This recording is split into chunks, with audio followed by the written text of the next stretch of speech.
Good morning, chaps. How are you? Simon, Yeah, we're good. Super. Yeah, How are you? I'm fantastic, thank you. I'm just laughing at the two of you there having a wee snipe at each other. I'm hoping it doesn't kick off. They'll wreck the place completely. That would be something to see. Now, that would be good television. I mean, it could be worse. We could be in an armory somewhere where the weapons are around.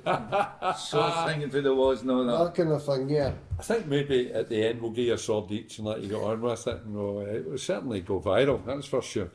I was also laughing at you trying to adjust the height there so that you're both similar. What we used to do in the police was the police pipe band, who were the world champions for many, many years.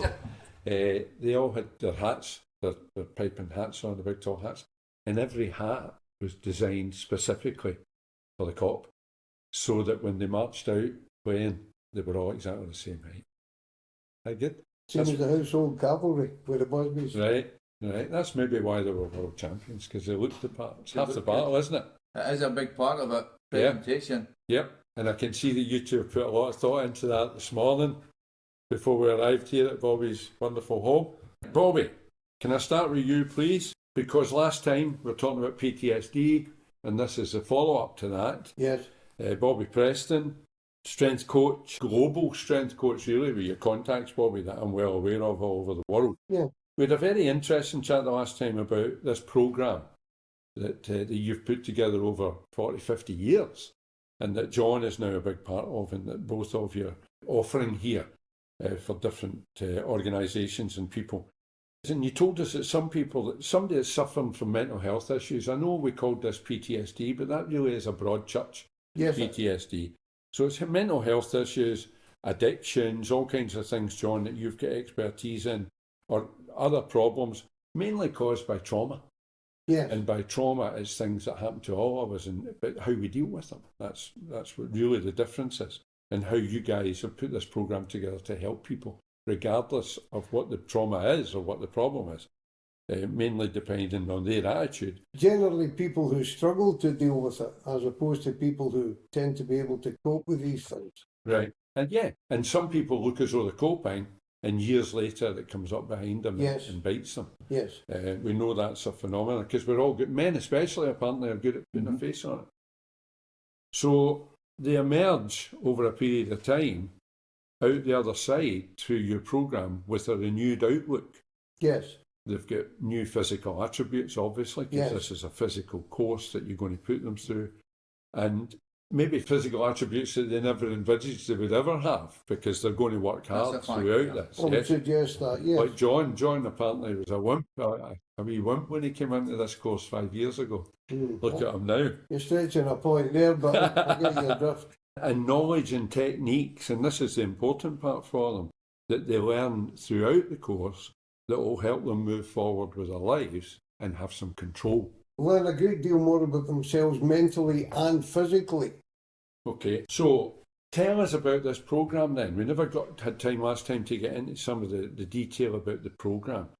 How do they work side by side? The physical programme, how long does it last?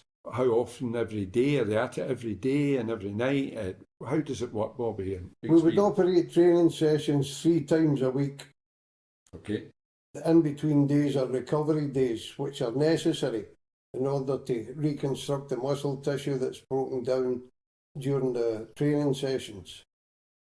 The only way to really explain it is from the inside out. Talking about it's just noise, really. So you would have to operate the system from within. You would have to do it, participate to understand fully how it works.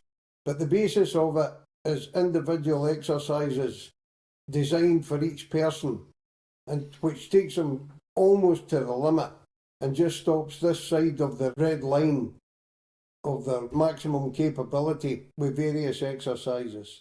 These exercises are done mostly with free weights, occasionally with pulley machines, but never with the electronic machines like the electric foot pusher, for example, that people describe as a running machine. It's got nothing to do with running. The electric foot pusher, you place your foot forward and the machine drives it backwards. When you're running, you place your foot forward and you thrust planet Earth behind you with the pad of your foot. Yep. So it's an entirely different movement altogether. So I stick to the reality movements and take people through failure sets But the main driver here is maximum load in the workout. So it's mass load we're looking for each workout. And every workout over a 10-week period will have an increased mass load, confirming the improvement in capability for the individual that participates. So he will become aware of his increased power output. This affects long twitch muscle fibers and short twitch muscle fibers. Short twitch muscle fibers are impulse fibers that boxers use, for example, to hurt people. Long twitch fibers are the fibers of durability that boxers use, for example, to last round after round after round after round in a boxing match. So we take care of both of these. But I also apply quantum physics because we work psychologically as well as physically at the same time. And I'm a verbal driver for people. If I take someone in a gym, they'll manage to do much more than what they would do if I weren't there with them. Can I just pick up on that, Bobby? Because Yes. there's a term you used, at maximum load. Yes, And that's what you mean by that, that there needs to be an input here from the coach. Because what I think my maximum load is, if I went into your gym, your Olympic gym out in your garden just now, and did a workout myself, and you said go to maximum load, that would be a different maximum load than it would be. Am I right? yes, absolutely. Yeah. So that's the importance of You would the be well supervision. sure. Yes. And the monitoring and the ongoing monitoring throughout the course. Yes, you have to be driven. You can't just drive as a solo act. Not unless you've been training for maybe 30, 40 years. Right. Then you're capable of self-driven exercise and motivation. But without it, it's very difficult. Okay. But I've found over the years that if I'm present, people tend to be able to do much more than if I'm absent when they're training. Because you're a bully. Okay? Right, okay. No, but no. I was expecting an argument there. No. The reason I'm a bully is because I help the individual to do what he's doing. I'm a fortunate person. There are many folk like me on planet Earth. When I'm in an exercise arena, I emit electromagnetic forces up to 30 feet from me. Mm-hmm. It's just a skill that I have. And people benefit from that. So when they're lifting something, the aspect is we are lifting something. Okay. And every inch of the movement, I'm directing them and controlling them. If it's not high enough, I'm screaming higher, higher, higher, stop, down, up, back, for all the time. It saves them thinking if they operate under instruction, they can concentrate just on the mass effort that they're putting into the exercise. I think that will make sense to anyone that's ever gone to a physio or watched the telly and watched some exercises, tried to replicate even the simplest exercise. The one I saw the other day is called the Swan. It's a kind of yoga exercise where you're stretching your back out. Yeah. And the benefit, when you're with the physio, it's a tiny wee tweak maybe, Bobby. They'll say, no, put your chin out a wee bit or put your shoulders back.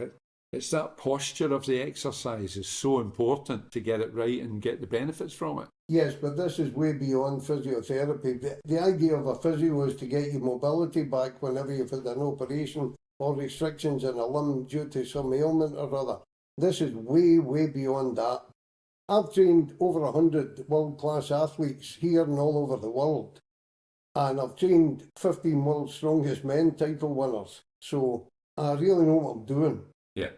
There's maybe a wee aspect to that I hadn't thought about, but do you remember I brought a girl here for you who was in weight training? Yes. And she wanted to compete she was already competing, but she wanted to compete at the Worlds or whatever it was going to be that was coming up.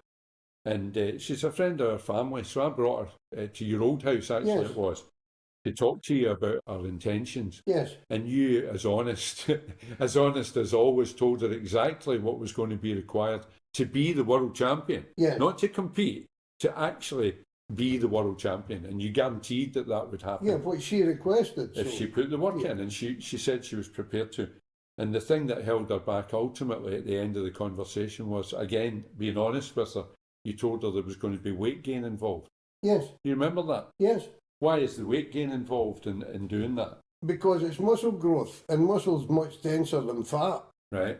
So you can be slimmer and heavier than what you are just now. Right. So anybody looking at this course just now, you're not coming here to lose weight. That's not the purpose of your course at all. No, you come here and You're lose going to fat. change, you lose fat. Yeah, and you burn change, fat. Yeah.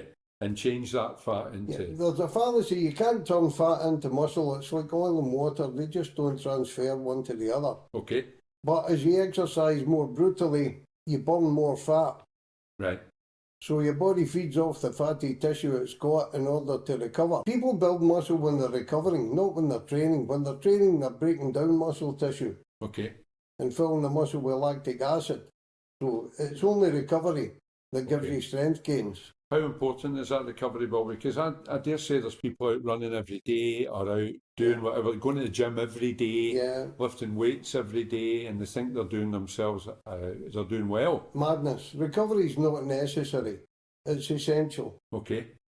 So and how do you gauge the recovery, depending on how much exercise, how much recovery? Well, once you've got 30, 40, 50 years experience training people, you get to see what they're capable of, how their performance level is, and how much recovery, in your estimation, they would require before they come back and do it again, or do more again. Okay. And that's an estimate you can only make through experience. You can't learn this in a book, you can't go to university, spend 3 or 4 years, get an honours degree or a PhD in this. It's not, that's just nonsense. It's the over 100 athletes that you've worked with, that's where the knowledge World class, at world level. At world level? Yeah. Yes. I've trained maybe 7,000-8,000 right. across the board, but at world level there'll be in excess of 100, yeah. Let me ask you something then. I remember my son's a musician. Yes. He plays bass and guitar. And after a gig one night, people always come up and speak to the band, and somebody came up to him and said, that was brilliant, I really enjoyed your playing. You're very talented. Yes. And my son Simon, who you know, said to him, I know people say that, but it's amazing the amount of practice it took to become that talented. Yeah.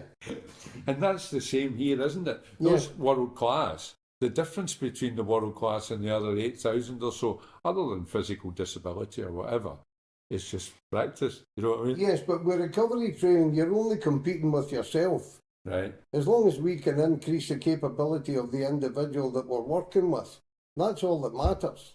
I mean, if they want to go on after 3 or 4 cycles, if they want to go on and compete, they can certainly do it. But this is just a life-changing experience. That's interesting, Bobby, because there's a ceiling for everyone. Yeah. And the ceiling is in your head. It's your ceiling. It's what you think you're capable of, really. And what you're saying here is that if someone comes and puts their cards on the table and puts their faith and does what they're told, that ceiling's going to rise immeasurably. Because you'll decide where the ceiling's going to be, if at all. That's right. Ultimately, they'll decide, because after 3 or 4 cycles, they'll either be at their limit. But by then, the self-confidence achieved en route to that is... Yes. And then they know. Indescribable. And then they know what they know, because they can see it happening. That's right. And their education on anatomy and physiology stands by them the rest of their days. They'll always know these things all their life. Bobby, I'm going to come back to you in a minute or two, because I want to talk to you about why this isn't more prevalent. Why are people not picking up on this? But we'll come back to that.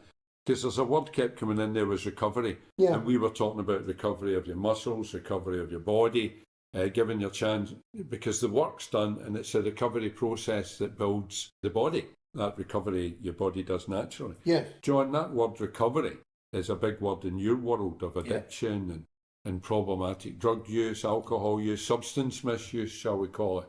What's your experience of that recovery? Is that a buzzword now, or is that a word that's been used? Because I hear it now, and maybe I just wasn't aware of it. Well, recovery can mean many things to many people. That's why it's so complicated to get somebody away from something. I base my expertise on discipline. The simple way of keeping the programme is the best way forward. Mm-hmm. That's black and that's white. There isn't anything in between. So when you get that frame of mind with somebody who's training as well as the frame of mind of who they are, you can't take a wee drink on a Saturday. You can't take a wee drink on a Monday. You can't have the odd bowl of wine. You now no longer drink. Can you understand that? There's no grey areas here. There's no grey areas, and that's the way it works, and it's the same with drugs. You've then got to fit back into society, which is a whole different complicated game once you start to fit into society. Where I'm enthusiastic about what we're doing here is the physical aspect, where you change the person. You rise the person up 3 inches because of his stature, his strength, his self-confidence, all comes through the training programme. Right. And where before, to use a terrible word, the junkie on the street can't get back onto the street because he will be tormented and harangued by his fellow partners. Yeah, for sure. But you take him through a course that Bobby has put, that guy appears in the street and everybody's fear to him because they just need to look at him and they just need to look at his demeanour. Yes. Because he's a warrior by then. He's taking charge. He's taking control. Charge and get out of my sight. Yeah. And do you really want to fight with me? That kind of thing. Yeah. Whereas if he goes back into the same environment, I've got many stories where we had a wee cottage out in Lismahagie and we had 8 or 9 women in it, and we put them through a process of trying to get them off of their heroin, and were quite successful. But the unfortunate part about it was the people that we put through it. One of the girls, we put her back into Poso, into the same environment. Yes. And you're wasting your time. Yeah. Because as soon as she gets there, they're on her. Because the problem was never using heroin. The problem was the environment and having to live in that environment. And we didn't have any finance to be able to put that girl away for 6 months somewhere entirely different. It didn't work that way. There's the Scottish Government, in fact, the Crown have just, the Lord Advocate has just allowed us to open a safe consumption room in Glasgow, the first in Scotland, totally against the laws of the land and the UK laws of the land. But they're making dispensation to try a safe place for people to come and use drugs. The fact that it's in the wrong part of the city and all the rest of it's neither here nor there. But there people will be able to come and take drugs safely. But they miss the point about what you're talking about. Yes, that they come in and take their drugs safely, but they're going back into an environment. There's no rehabilitation there. There's no signposting. There's no guidance going on. There's a place in Copenhagen, the other side of the coin. There's a few of them, but there's one in the centre of Copenhagen that's got it's a safe place. It's a drop-in, and you don't just go and get your drugs. There's washing machines. You can get your clothes washed. There's social work access, there's housing officers that visit the place, and there's phones that you can phone people, and there's community. So you don't just go there, John, to take your drugs and go away back into the environment. There's help and advice there, and physical, you can cook yourself a bite to eat, whatever, that can maybe signpost you towards making different choices with your life, and then get involved in recovery thereafter. So as usual, we're playing at it, but it's a step in the right, at least it's an admission that people need help. It's an admission that there's a problem, but we're not dealing with it right. No. It has to be a little bit more stricter than that. Mm-hmm. It's not a case of, can I use a wee drop of drugs? Yeah. I've got 5 or 6 kids and you're bringing them up. You've got children at home, your children might be in care because of the situation you're in. Or with granny. So you have to get them into the frame of mind where it's a kind of a no-nonsense. We use all these wee euphemisms. When you come into AA, you're supposed to wear blinkers, as we called it. I went to Hartwood. That's where the AA rooms that I first went to. Okay. And you wore blinkers, as you said, because you went in there and you had to put your head down and listen and learn and do what you're told. And it wasn't up for discussion at all. Because So it wasn't about talking to other people? No, it was about being educated on what your next stage is and where you go forward. And the people who picked that up and the guys that were longer sober, it's always amazed me that every government institution and every institution in this society that talk about drug problems sit in these forums. And there's no recovering addicts there to invite it. No. They're not allowed there. And that's the first person that should be invited to it. Yeah. It doesn't work otherwise unless you've got somebody who's been dragged through the sewer. What they call it now is lived experience. Well, he's been through the sewer. Plus the fact, we get the impression that addicts, for instance, are really quite thick. And you'll be shocked at how clever they are, right? Yeah. And they would come into a room like this and sit down with professionals. And within 5 minutes, they know the score.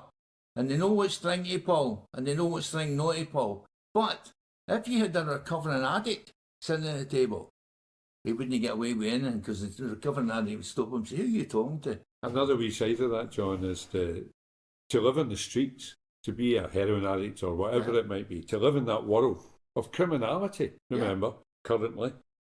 You need to have your wits about you. You need to be a survivor.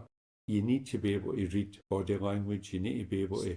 You can look somebody in the eye and know right away if they're telling you the truth or not. They're very clever people. So you need to they want to deal with real people. There's no bullshit involved. And the politicians are full of that. That's what they're full of, is politics. Everything's a bigger picture. And that's no use to the addict in the street that's wanting to get some truth. That's all. Just the truth. It's the political situation. It's very simple. How do you know a politician is lying? Because he's myth-moving. You know, that seems to be the case. We don't have any opinions on politicians. No, it's not our field of play as it happens. So let's look at decision makers then, for both of you, because you've got this tried and tested and proven, right? The authorities know that too because you were in Berlin. They sent me. 40 years ago, yep. 45 years ago, yeah. 45 years ago. And it worked.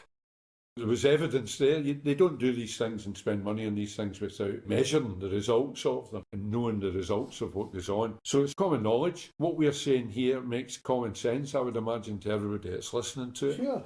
And like the drugs problem, surely it's time to try something different. That's what I would say, because what you're doing is not working. No. So let's sit round the table and have a man-to-man, honest conversation about it. Bobby, why on earth are the authorities not using these strategies that they know about and utilising people like yourself to make a difference in people's lives? Only people that can answer that's them. You would need to ask them. But I know you've got a view on it because I know you. Yeah, I've got a view on it, sure. But the medical fraternity, the doctors that I deal with, fully understand the situation. Right. Dr. Mike Simpson up in Fife, who's the head of the addiction unit up in the hospital up there, he understands exactly what we do. Yeah. I've trained him. Yeah. I've trained his son. He can't figure it out, but it's not his job. He's a doctor. He specialises in what he specialises in. If he could refer his patients to us, He would. He would. Yeah, of course he would. And he's referred to private individuals to you. Yes. Yeah. But I mean, I've trained him, I've trained his partner, I've trained his son, and Mike can come down here any time he likes and I'll train him. He knows that. And bring you in with him. Bring Heather with him. This isn't a secret. No. It's not a secret. And the various other medical practitioners who are aware of what I do. Okay. In fact, Professor McCall, who's retired now but worked at Gartnavel Hospital, he was of the very same opinion as we are. And he understood everything I do. And I gave him fitness regimes for his 3 kids, his boys when they were at high school, Glasgow High School. This is not a secret. It's not been a secret for... I first met Professor McCall 34 years ago. Right. So he fully understands everything that we do, how we do it, why we do it, how effective it is. There's certain demarcation. It's worse than trade unions, you know. A joiner can't lift a pair of electricians' pliers and things like that. The medical fraternity operate a bit like that.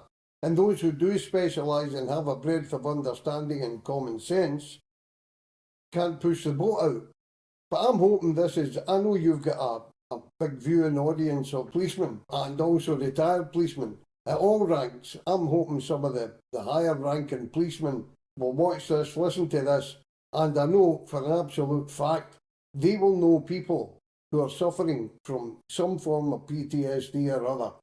Yeah. And they could refer them to us, or they can come and consult with us, discuss what it is we do, how we do it, what it costs, where it occurs, how effective it is, and sit on it and monitor it all. Or they can come and participate. Now you're talking. Even better. Yeah. Yes. I'd love to get a chief super to come and say, okay, right, Baldy, show me what to do.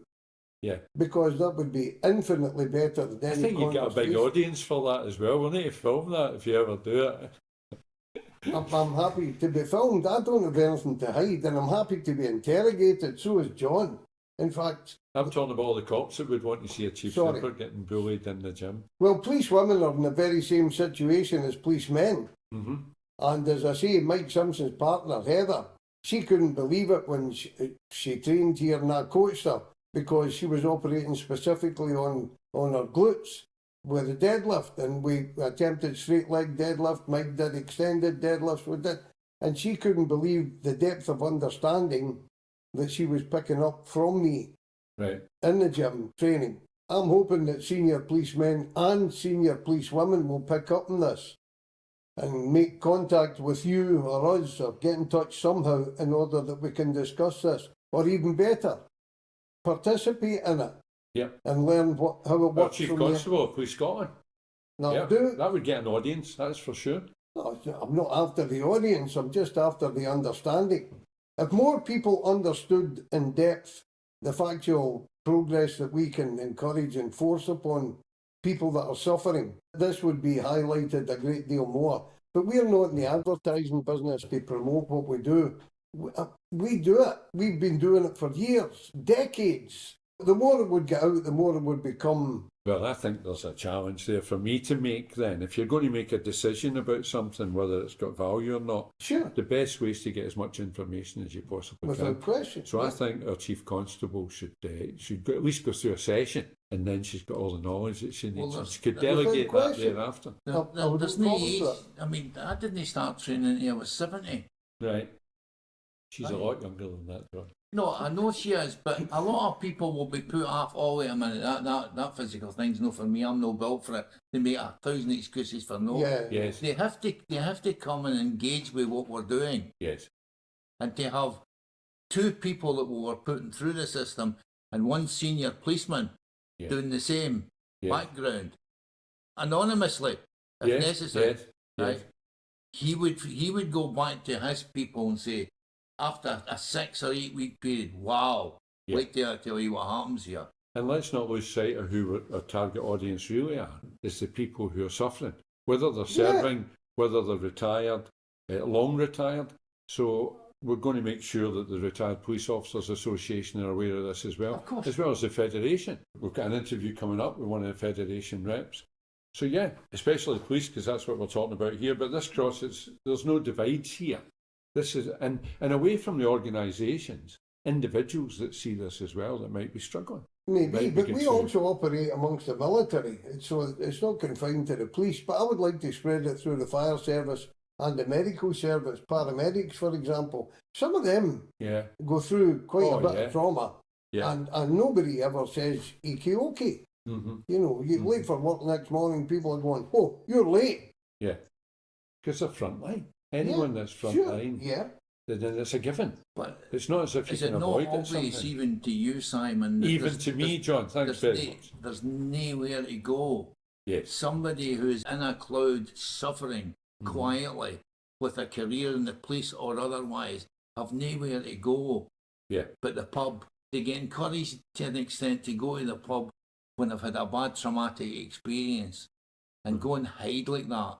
And that they carry that home to their wife and children. Yes. And there's nowhere. Here's this guy who's a pillar of society almost, but really deep down inside, he's scratching at the walls because there's nowhere for him to go and actually get out of the situation he's in. It's a very Scottish thing, that as well. A male Scottish thing, John, isn't Well, it? That we just got on with it. Maybe a British thing. It could be, but even from a female point of view, they must have their trials and tribulations in the course. same reason. Mm-hmm. So the program itself, the simplicity of the program is why it works. Yes. It's dead simple, you know. Yeah. It's not complicated what we do, but there's certain things that you have to follow. It's like, I mean, this isn't Lourdes. They're not coming to be cured. Right. This doesn't work that way. Okay. You're coming here with a strict regime. This is what you do, and we will stand over the top of you and tell you how far you can go. He's did it with me since I came here 5 years ago. He pushes me past the area, well known through his experience that he's not going to hurt me. Yeah. And I trust him. Yes. And that trust comes with it. And if he pushes me, I go. Okay. I suffer the next day, maybe. Most days after training here, I suffer. but my muscles and everything settled down, and when I've got a day away from it, I feel as if I've gained a lot. That's that recovery process that That's Bobby that was you talking must have. about. You must Yeah. have that recovery. Bobby, what's the attrition rate? Is there people that come along and start and fall by the wayside? No, I only train people that are going to be successful. I vet people up front. Right. Profiling people is fairly simple. We can do that in 20-minute session, conversation. It's not complex. But as you can see, John's not a wee frail old man, you know. Mm-hmm. Poor 75-year-old. He's sitting there 19 and a half stone. He can Right. run through brick walls at 75. Yes. And he expects to be doing the same thing for the next 25, 35, 40 years. The added value of this is people will live longer if they reinvigorate their circulation. The problem with people is they're encouraged to retire, sit down, and I said in the last interview, the most dangerous place on the planet's a living room couch. Circulation's everything, especially as you get older. You're required to maintain mobility and strength. And people don't try to do it. They think, no, I'm too old for this, too old for that. And of course, atrophy sets in. Don't use it, you lose it. And they become smaller and weaker until they die. Is another part of that, John, that what Bobby's saying there, that the name calling, if you like, you know, the pigeonholing of people. Is that true of addicts as well? That's where their self-esteem goes. Yeah. Because all of a sudden they're criminals or they're an alkie. Mm-hmm. Is alcoholism an illness then? Is that how we define it? I would say it is an illness. Right. And it's worse in some places rather than others. So that train of thought then, because I remember as I don't know, 20, 30 years ago, that when that first became a thing, that alcoholism is actually an illness. Mm. It's not a specific choice that people make, a lifestyle choice that people make to drink every day or be dependent on drink. So if it's an illness, is it fair to say that addiction is an illness? I would say so. I would say a part of the brain has been destroyed. Right. And there's no way back for it. Okay. Once you're an alcoholic, that's it. You're dependent. It's forever. For as long as you live, you can't drink alcohol. In And my would that opinion. be the same for like nicotine? I would be exactly the same. Drugs? Drugs. Yeah. So it's an illness. Once you get through that gate, Yes. there's no way back. Can you recover from it? Well, of course you can. Is it easy? No, it's no. Do you want to take your jacket off and join us? We'll show you how to do it. Right. We'll astonish you by how well we have you in 6 or 8 weeks. We would half expect you to step forward and say, can I come back and help the others that I really know that are suffering? We would expect that from some of the people. And the addiction world's full of that. That's what it's full of. That's what it's full of. Because people, once they're recovering, they want to help others follow the path. It's a natural thing in AA. Yeah. You've got a duty to go back the way we all did it. Yeah. And it just depends what area you pick. I did one-to-ones better because I felt as if I was better at one-to-ones than group therapy. Yeah. And I could tell people that I'm going to walk beside all these wee daft sayings. I'm going to walk beside you, but I'm not carrying you. Yes. So get that straight before we go anywhere. Some people think that they're looking for a nurse. That's something I'm not. Right. And I don't have any nursing. Bobby does that, but he's a caring side, is he? Yeah, well, come in the gym and you'll see. We're not here to nurse anybody. Yeah. This is all straight-laced stuff. And it's real. I know, but cigarettes, booze and drugs kill you. Yeah. This system and lifestyle extend your life expectancy. Yes. That's a difference. Yeah. And the reason that people would put their physical health in Bobby's hands is because his track record and what he's done, and he's been there.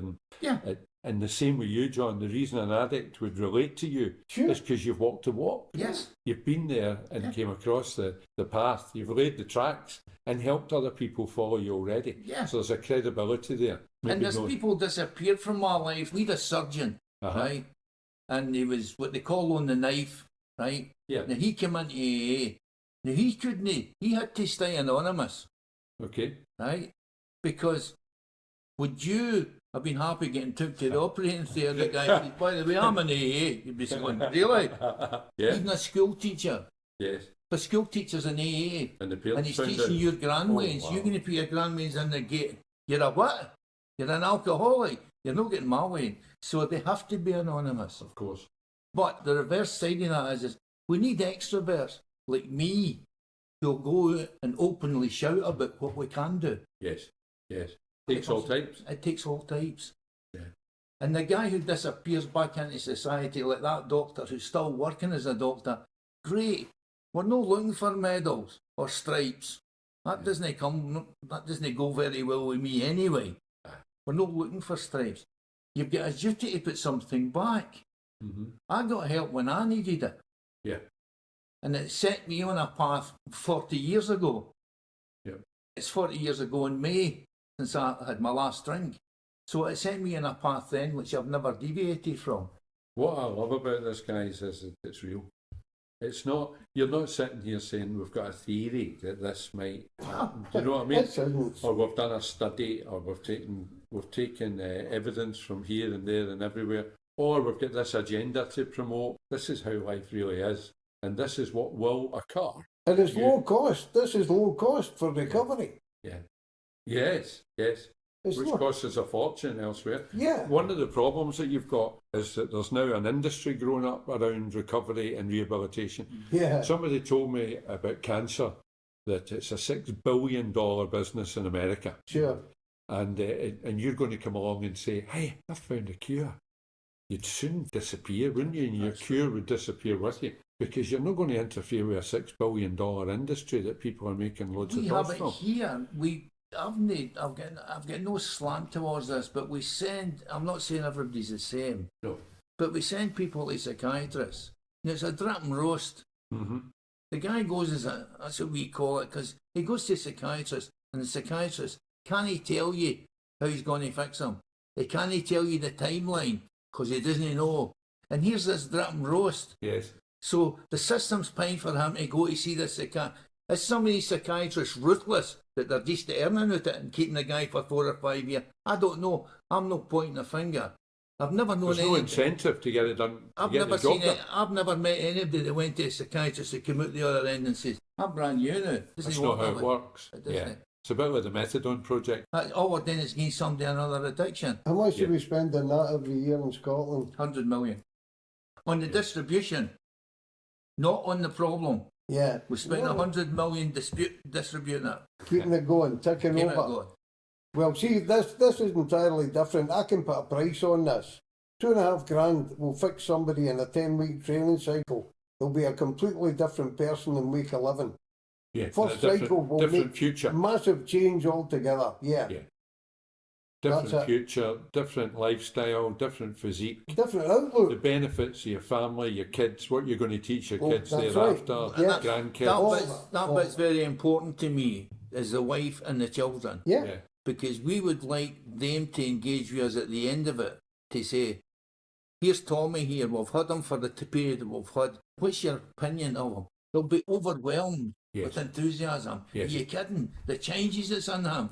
Even if they've got teenage kids in the house and they see their old man from being what he was to Transformative. what he is now, it's night and day. Yeah. Completely night and day. That's the family group. Now, there's all sorts of benefits from that. One of the main things is money. Because all of a sudden there's a lot of money about it that wasn't before. Because it was going in other places. Yes. Yes.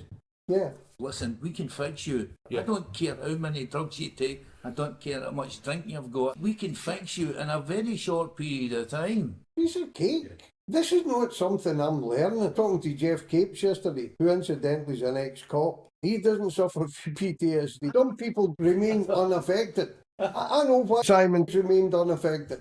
I know. I'll break his heart by telling the truth. He said that much mental drain with Louise that it superseded any complexity he could ever come up against out in the street. Yeah. And I admire him for that. Because Louise never had great health when she was a baby. And he looked after her all the time. Never took his eye off the ball. In fact, it's cost him many different things. He looked after her much to his own detriment on many occasions over the years. But that's why I admire him. And that's why he doesn't suffer from PTSD. Because the massive complexity that he had to deal with superseded everything that he was dealing with in the street. Yeah. And there's lots of people It's the that truth. there's lots of people when these things happen, John, when these major events in your life, Because what Louise really taught me was that everybody goes through these things. Yes. Losing parents, losing partners, losing Yes. kids. Losing a child is the optimum. That's the worst. But you have a choice when these things happen. And I remember saying this at the time, that you can either go to the pub, because you'll meet like-minded souls there. That's for sure. You'll be welcomed with open arms. Of course. And you can moan and greet all day, as long as you listen to somebody else's moaning and greeting all day. But I chose to think, what would Louise want me to do here? That's right. And she would be horrified if her death caused me to do that. So everybody has that choice. And that's maybe what we're talking about here with the PTSD. That's where his strength comes from. When the trauma happens and it sneaks up on you, you make a few wrong choices, you get into the wrong company, you get into the wrong environment. What we're talking about here is realising that, taking a wee step back, and saying, wait a minute, I can go a different route. I don't think there's enough choices for people in society to get help. No, you're right. And there's waiting lists. Oh, God, you wait years to see somebody. And it doesn't work that way, because what you have to do is you have to offer them help, because they'll take the easy route. Yes. They'll take the easy route. They'll be on sickness benefit or quite a high pension or whatever the situation is. They're comfortable, so they do nothing. So they take the easy route? They take the easy route. That's human nature. That's human nature, yeah. I think the lowest denominator. I think it's humans. We're basically lazy people. I've always said that. Yeah. And we'll have to be induced to work. There has to be an incentive. Yeah. I totally believe it. I've proved it in all my life and work. If there's an incentive, people will do it. Yeah. If there's extra money or some sort of rewards, can you take somebody and take their drink away from them and them still live normally? I wrote in my diary, I was sober about 8 or 9 months, and I wrote in my diary, which I kept at the time, was, if I manage to stay sober for 1.5 years, I'll be dead, because I'll die of boredom. Right. Now, that was my thought, because I couldn't go to the pub, and I didn't see any outlet. That was it. And for me not to be able to go out and mix in that, and what was I going to do with myself? I actually, it's quite embarrassing to say that you wrote that in your diary. You actually put pen to paper and said that. Yeah. I'll die of boredom, because I thought that was the natural. Yeah. The next thing I did when I got sober was I started to accumulate money that I didn't have. Right? Yeah. I was going to be a millionaire by the time I was 45. Right. Because I'm counting the money before I've earned that. Were you married at this time, John? Aye. Oh, there's no problem getting rid of the money. That's not an issue, is it? I was fully all this nonsense that you have to clear it. We say you have to go to the inside your head with a shovel, and you've got to scrape the inside here, because it's stuck there for a long time. So you've got to clean it out. That's good. That's a nice analogy. The biggest shock we had in the past 12 months was the day we went to Erskine Hospital. Yeah. We spoke to the major in charge there. Great guy. Rock solid, good guy. He saw us, gave us an appointment for a meeting at 24 or 48 hours notice. Tony Cousin put us on to him. And we went in and spoke to the guy and he explained what we were about. And he said, first thing he said, I nearly fell off a chair.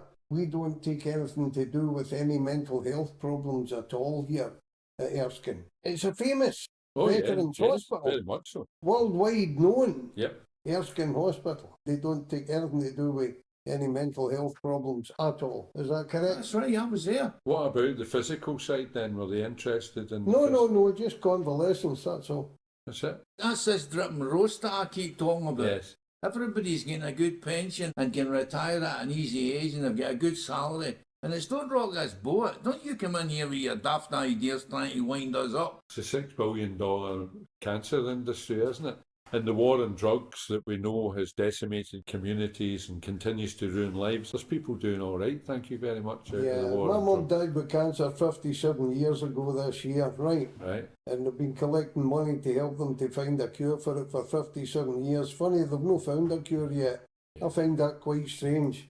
And yet when COVID came, they had a vaccine within months. There's something going on there that I'm unaware of. Let's sum up here then, guys, for people, so there's no dubiety about it. There's really two marketplaces that we're talking to here. We're talking to institutions who have got a duty of care for their employees and for the people that they look after. I'm going to allege it that unless they're looking at the wide spectrum of availability of help for people, they're not fulfilling their duty of care. And this is something that we're saying will work. There's no question about it. Yes. It's tried and tested and proven, and the evidence is staring you in the face. Yes. And you've got a duty to look at it and at least test the water. To come along yourself or put somebody in to try it and get some evidence. Come and tell us we're wrong. Yes, exactly. On the other hand, we're talking to individuals who want to take control of their lives and change the course of their lives, physically, mentally, whatever they're suffering with. And here we're specifically talking about maybe traumatic mental health effects or Yes. retirement or bereavement, whatever it might be. Sure. Come along, have a chat and see what the programme's all about. And if you buy into it, the results are guaranteed. Active or retire, not a problem. Does that sum it up nicely for Look us, forward guys? to it, yeah. Yeah. Look forward to it. Listen, Get in touch. Thanks very much for doing this for us. We'll get some information put up on the show notes to let Right. people know how they can move forward. Also, if you refer them to watch Preston Power on YouTube, they'll see what the participation involves. Okay, what's the domain Kids, for that? kids can do it. So Just Preston Power on YouTube. You'll Preston find it. Power, two Yeah. words, yeah. And you'll see young Preston's world record and all Yeah, the rest of all it. on it. All John's bench pressing on it. Yeah. It's got thousands of views. I don't know if John's got thousands of views, but I know John's got 2,500 views each, two different bench press videos, 2,500 views each. And all in, I've got 220,000 views, right. nearly 250,000 views. And that's Preston Power. Yeah, Fantastic. Thanks very much, guys, for doing that. thank you. Thank you. Hi, this is Simon, Crime Time Inc. I hope you enjoyed that episode, Bobby Preston and John Mullen. I should point out that the figures quoted during my interview with them have now grown already since we recorded that a few weeks ago. And Bobby's Power Strength channel is now over 400,000 views on YouTube. Bobby Preston, Preston Power. And John Mullen, over 5,000 views. So there's obviously a thirst for this kind of information out there.